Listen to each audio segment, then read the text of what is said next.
ದಯವಿಟ್ಟು ಸಂತೋಷ್ ಹೆಗ್ಡೆಯವರು ರಾಮ ಅನ್ನೋ ವಿಚಾರದಲ್ಲಿ ಮಾತಾಡ್ತಾ ಇದ್ರಿ, ಅವ್ರನ್ನೂ ಕೇಳ್ತೀರಿ, ನೀವು ಹೇಳ್ತಾ ಇದ್ರಿ.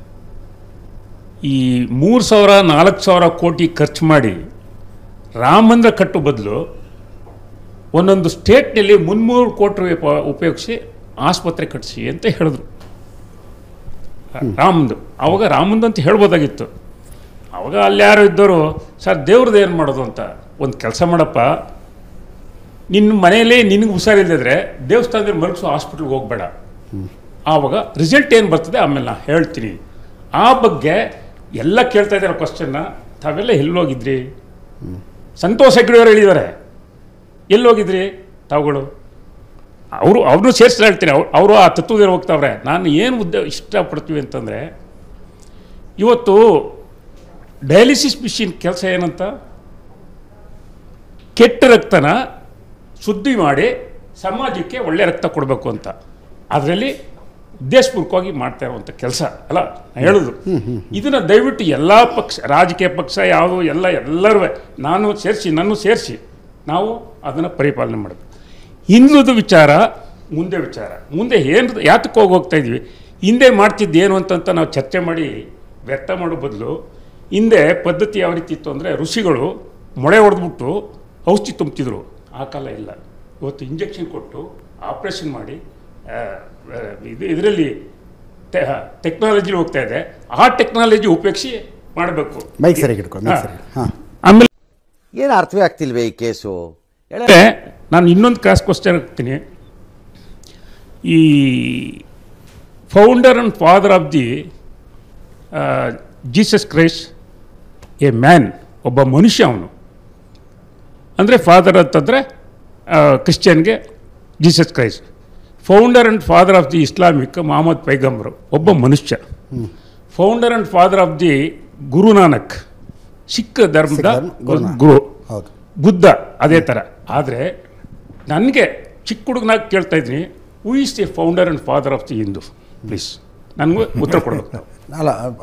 ಉತ್ತರ ಕೊಡಬೇಕು. ನನಗೆ ಗೊತ್ತಿಲ್ಲ. Who is founder, single person, who is founder and father of the Hindu? Who is founder and father of the truth? No comments. ಇಲ್ಲ sir. Who is founder and father of the truth? Is different, religion is different. No. ಅಲ್ಲ, religion truth ಬೇರೆ. ಅಲ್ಲಿಗೆ ನೀವು deviate ಸಂಸ್ಥಾಪಕ ಯಾರು ನಾನು ಕೇಳ್ತಾ ಇರೋದು. ಡಿವೇಟ್ ಮಾಡ್ಕೊಳ್ತಾ ಇದ್ದೀನಿ. ಡಿವೇಟ್ ಇಲ್ಲ.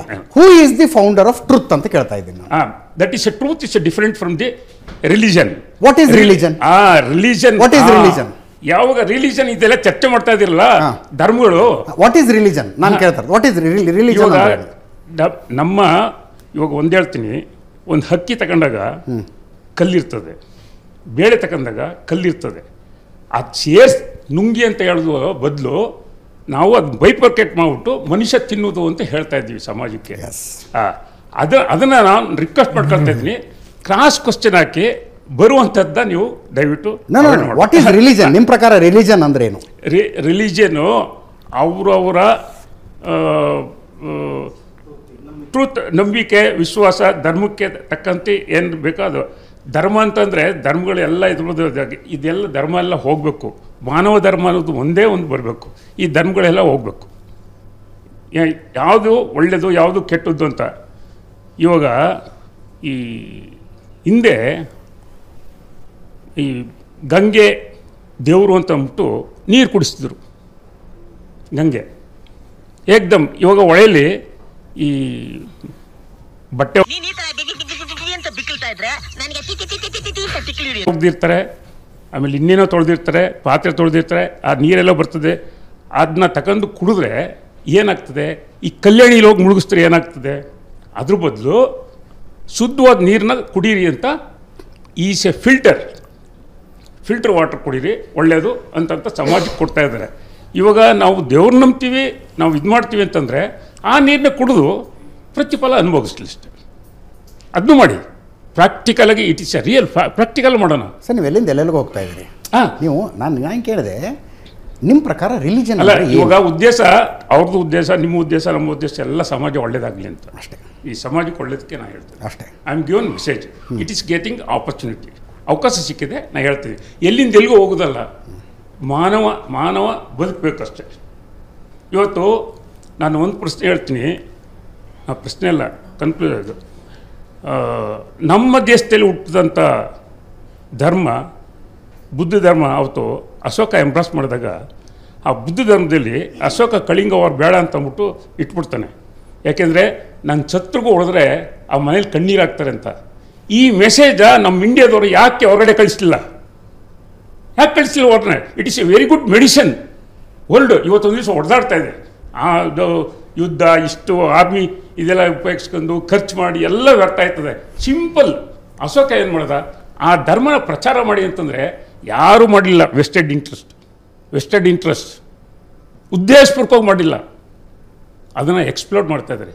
ಪುದೆ ಹೇಳ ಅಂತ ಹೇಳ್ತಾರೆ ತಮಿಳಲ್ಲಿ. ಪುದೆ ಹೇಳ ಊತಿರೋದ ತೆಗೆದು ಹೊರಕ್ಕೆ ಹಾಕೋದು.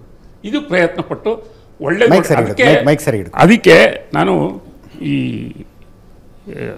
ಡಯಾಲಿಸಿಸ್ ಮಿಷನ್ನ ಕಂಪೇರ್ ಮಾಡ್ತಾಯಿದ್ದೆ. ಎಲ್ಲರಲ್ಲೂ ರಿಕ್ವೆಸ್ಟ್ ಮಾಡ್ಕೊಂಡು ಇಂಥ ಜನ ಅಂಥ ಜನ, ಇಂಥ ಪಕ್ಷ ಇಲ್ಲ. ಆ ಕೆಲಸ ಏನು ಮಾಡ್ತದೆ, ಆ ಕೆಲಸನ ಪರಿವರ್ತನೆ ಮಾಡೋಕ್ಕೆ ಉಪಯೋಗಿಸಿ. ದಯವಿಟ್ಟು ಮನುಷ್ಯನ ಪರಿವರ್ತನೆ ಮಾಡೋದೇ ಸಾಕು. ಇವಾಗ ನಮ್ಮ ದೇಶದಲ್ಲಿ ದೊಡ್ಡ ಮೆಡಿಸಿನ್ ಇತ್ತು, ವಾರ್ ಬೇಡ ಅಂತ. ಯಾಕೆ ನಮ್ಮ ದೇಶದಿಂದ ಪ್ರಚಾರ ಮಾಡಲಿಲ್ಲ? ಇವಾಗ ಒಂದು ಉದಾಹರಣೆ ಹೇಳ್ತೀನಿ ಯಜಮಾನ್ರೆ. ಒಂದೇ ನಿಮಿಷ ನಿಮ್ಮ ಅಂದರೆ ಅಲ್ಲ ಒಂದು ನಿಮಿಷ. ನಾನು ಮೋದಿ ಯುನೈಟೆಡ್ ನೇಷನ್ಸ್ಗೆ ಹೋಗ್ಬಿಟ್ಟು I came from Buddha land ಅಂತಂದ್ರು. ಹೌದು ಅಲ್ವಾ ಸರ್? ಅದಕ್ಕೆ ಪ್ರತಿಯಾಗಿ 2-3 ದಿವಸದಲ್ಲಿ ಅವ್ರು ಹೇಳಿದ್ರು, then you can built is a great man.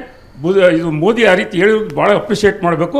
ಅವರು ದಯವಿಟ್ಟು ಬುದ್ಧ ಭವನ ಕಟ್ಟಿ ಅಂತ ಇಮ್ಮಿಡಿಯೇಟ್ ಸ್ಟೇಟ್ಮೆಂಟ್ ಕೊಟ್ಟರು.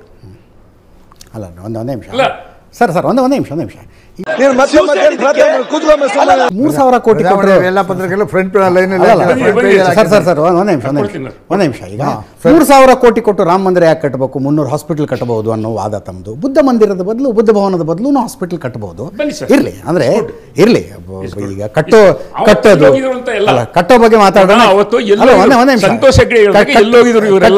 ಕಟ್ಟುವ ಬಗ್ಗೆ ಸರ್ ಒಂದೇ ನಿಮಿಷ. ನಾನೊಂದು ಹೇಳಿದೆ, ಭಗವಾನ್ರೆ ಈಗ ರಾಮ ಮಂದಿರ ಕಟ್ತಾ ಇದ್ದೀರಿ. ಭಗವಾನ್ರೆ ಒಂದೇ ನಿಮಿಷ ಇರಿ. ನೀವು ಸಂತೋಷ್ ಹೆಗಡೆ ಹೇಳಿಕೆ ನಾನು ಗಮನಿಸಿಲ್ಲ. ಅಕಸ್ಮಾತ್ ಅವರು ಹೇಳಿದ್ದರೆ ಅದನ್ನು ಹೇಳುವ ಸ್ವಾತಂತ್ರ್ಯ ಅವರಿಗಿದೆ. ಅದು ಅವರ ಅಭಿಪ್ರಾಯ. ರಾಮ ಮಂದಿರವನ್ನು ಕಟ್ಟೋದಕ್ಕೆ ನನ್ನನ್ನೂ ಸೇರಿದಂತೆ ಅನೇಕರು ತಮ್ಮ ದುಡಿಮೆಯ ಹಣವನ್ನು ದಾನವಾಗಿ ಕೊಟ್ಟಿದ್ದಾರೆ. ಆ ದುಡಿಮೆಯ ಹಣದಲ್ಲಿ ಅಲ್ಲೊಂದು ರಾಮ ಮಂದಿರ ಆಗ್ತಾ ಇದೆ.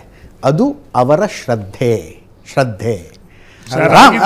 ಹಾಗಿದ್ರೆ ಅವ್ರ ವೈಯಕ್ತಿಕತೆ ಅಂದರೆ ಎಲ್ಲರೂ ಅವ್ರವ್ರ ವೈಯಕ್ತಿಕತೆ ಮಾತಾಡ್ತಾ ಬಿಡಿ. ಇವಾಗ 130 ಕೋಟಿ ಇದ್ದಾರೆ, ಅವ್ರವ್ರ ವೈಯಕ್ತಿಕತೆ ಮಾತಾಡ್ತಾರೆ. ಧರ್ಮ ಅನ್ನೋದೇ ಬೇಡ, ಇದು ಅನ್ನೋದೇ ಬೇಡ. ನಾ ಮತ್ತೊಮ್ಮೆ ಕೇಳ್ತಾ ಇದ್ದೀನಿ ನಿಮಗೆ, ನಿಮ್ಮ ಪ್ರಕಾರ ಧರ್ಮ ಅಂದ್ರೆ ರಿಲಿಜನ್ ಅಂದ್ರೆ ಏನು ಹೇಳಿ.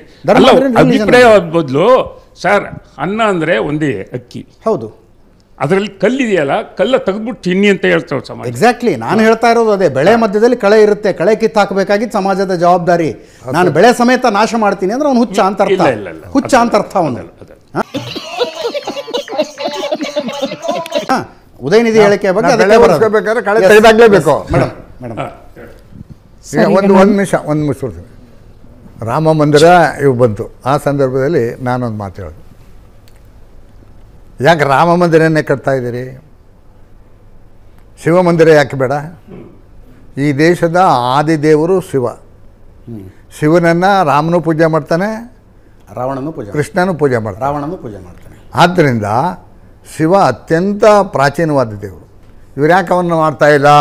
ಯಾಕೆ ಅಂದರೆ ಶಿವ ದಕ್ಷ ಯಜ್ಞವನ್ನು ನಾಶ ಮಾಡ್ದ, ಯಜ್ಞವನ್ನು ಅವನು ಒಪ್ಕೊಳ್ಳಿಲ್ಲ. ಓಕೆ. ಶಿವ ಯಜ್ಞ ವಿರೋಧಿ ಅಂದ್ಬಿಟ್ಟು ಇವನು ಅವ್ರು ಬಿಟ್ಬಿಟ್ರು.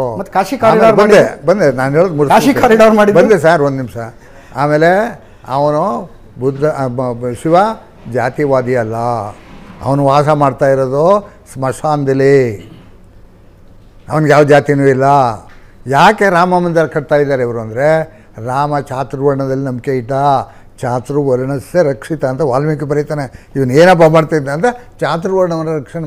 ಅದಕ್ಕಾಗಿ ಇವರು ಚಾತುರ್ವರ್ಣವನ್ನು ಉಳಿಸ್ಕೊಳ್ಳಿಕ್ಕೆ, ಜಾತಿ ವ್ಯವಸ್ಥೆಯನ್ನು ಉಳಿಸ್ಕೊಳ್ಳೋಕ್ಕೆ ರಾಮ ಮಂದಿರ ಕಟ್ತಾವ್ರೆ, ಇನ್ನೇನು ಇಲ್ಲ. ಅದು ಬಿಟ್ಟರೆ ಇನ್ಯಾವ ಉದ್ದೇಶ? ಭಗವಾನ್ ಈ ಮಾತುಗಳನ್ನು ಕೇಳಿದ್ರೆ ತರ್ಕ ಅನ್ನೋದು ನೇಣಾಕೊಂಡ್ಬಿಡುತ್ತೆ. ಹಾಕೊಳ್ಳಿ ಬಿಡಿ, ಭಾಳ ಸಂತೋಷ. ಅಲ್ಲಿ ಕಾಶಿ ತರ್ಕ ನೇಣಾಕೊಳ್ಳುತ್ತೆ. ಕಾಶಿ ಕಾರಿಡಾರು ಉಜ್ಜಯಿನಿಯ ಮಹಾಕಾಲ ಮಂದಿರ ಎರಡನ್ನೂ ಇದೇ ಮೋದಿ ಹೋಗಿ ಉದ್ಘಾಟನೆ ಮಾಡಿದ್ರು. ಮೋದಿ ಕುತ್ಕೊಂಡು ಪೂಜೆ ಮಾಡಿದ್ರು. ಶಿವನ ಮಂದಿರ ಯಾಕೆ ಕಟ್ಟೋದಿಲ್ಲ, ರಾಮನ ಮಂದಿರ ಯಾಕೆ ಕಟ್ತಿದ್ದೀರಿ ಅಂತ ನೀವು ಕೇಳ್ತೀರಿ. ಕಾಶಿ ಕಾರಿಡಾರ್ ಈಗ ನಾವು ರಾಮ ಮಂದಿರ ಮಹಾಕಾಲ, ಉಜ್ಜಯಿನಿಯ ಮಹಾಕಾಲ, ಶಿವನ ರಾಮನ ಉಜ್ಜಯಿನಿಯ ಮಹಾಕಾಲ ಮಂದಿರವನ್ನು ಉದ್ಘಾಟನೆ ಮಾಡಿದ್ರಲ್ಲ. ಶಿವನ ಉಜ್ಜಯಿನಿ ಮಹಾಕಾಲ, ಶಿವನ ರಾಮನ. ನಾನು ಮರ್ತೋಗಿದ್ದೆ ನನಗೆ. ಇದಕ್ಕೆ ಸೆಲೆಕ್ಟಿವ್ ಅಮ್ನೇಷಿಯಾ ಅಂತಾರೆ. ಸೆಲೆಕ್ಟಿವ್ ಅಮ್ನೇಷಿಯಾ ಅಂದ್ರೆ ಏನನ್ನು ಬೇಕೋ ಅದನ್ನಷ್ಟೇ ಮರೆಯೋದು. ಇಷ್ಟು ಹೇಳಕ್ಕೆ ಇಷ್ಟಪಡ್ತೀನಿ. ಓಕೆ ಫ್ರೆಂಡ್, ಬಾಯ್. ಮತ್ತೆ ಭೇಟಿಯಾಗೋಣ. ನಮಸ್ಕಾರ.